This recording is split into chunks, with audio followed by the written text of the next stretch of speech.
ये लोहे की गुड़िया अजीब थी। उसे लकड़ी खाना बहुत पसंद था और उसके पिता लकड़ी के आदमी थे।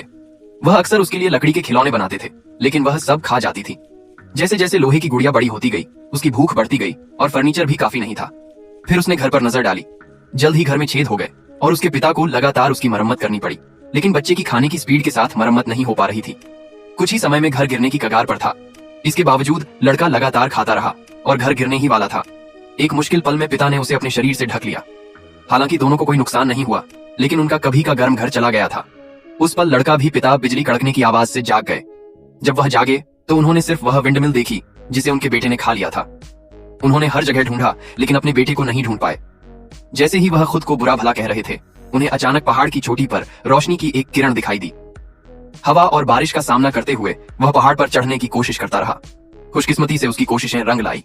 उसने अपने बेटे को देखा, लेकिन जब वह उसके पास पहुंचा तो उसने देखा कि उसके बेटे की आंखें कसकर बंद थीं और उसकी छाती पर रखा स्टोव बहुत पहले ही बुझ गया था। उसने अपने बेटे को जगाने की उम्मीद में पूरी ताकत से फूंका, लेकिन उसने कितनी भी कोशिश की, उसका बेटा वहीं पड़ा रहा। उस पल पिता दुख और पछतावे से भर गया। अपने उत्साह को रोक नहीं पाया।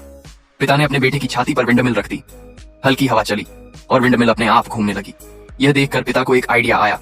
कुछ बदलाव के बाद उसने विंडमिल को अपने बेटे की छाती से जोड़ दिया। जैसे ही विंडमिल घूमने लगी, बेटा चमत्कारिक रूप से वापस जिंदा हो गया। यह देखकर पिता ने उत्साह से अपने बेटे को कसकर गले लगा लिया। यह कहानी हमें सिखाती है कि एक लड़के के पिता को फिजिक्स पढ़नी चाहिए थी। यह अब तक की सबसे दिल को छू लेने वाली कहानी है जो मैंने पढ़ी है। एक बूढ़ा आदमी जो अंगूठे से भी छोटा था, घर लौटा ही था कि उसे अपने दरवाजे पर एक कैटरपिलर दिखा।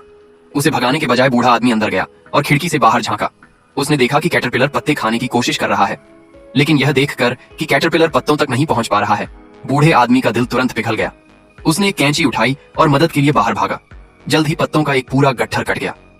जाने से पहले बूढ़े आदमी ने कैटरपिलर को धीरे से सहलाया। अपने कमरे में वापस आकर बूढ़े आदमी ने अंगड़ाई ली और आराम किया।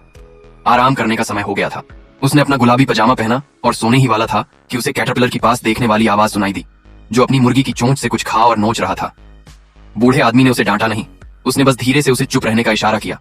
उम्मीद थी इससे वह शांति से सो जाएगा, लेकिन जैसे ही बूढ़ा आदमी लेटा, कैटरपिलर फिर से बेचैन होने लगा। बेबस बूढ़ा आदमी सिर्फ ईयर प्लग लगा सका और फिर कैबिनेट खोल सका।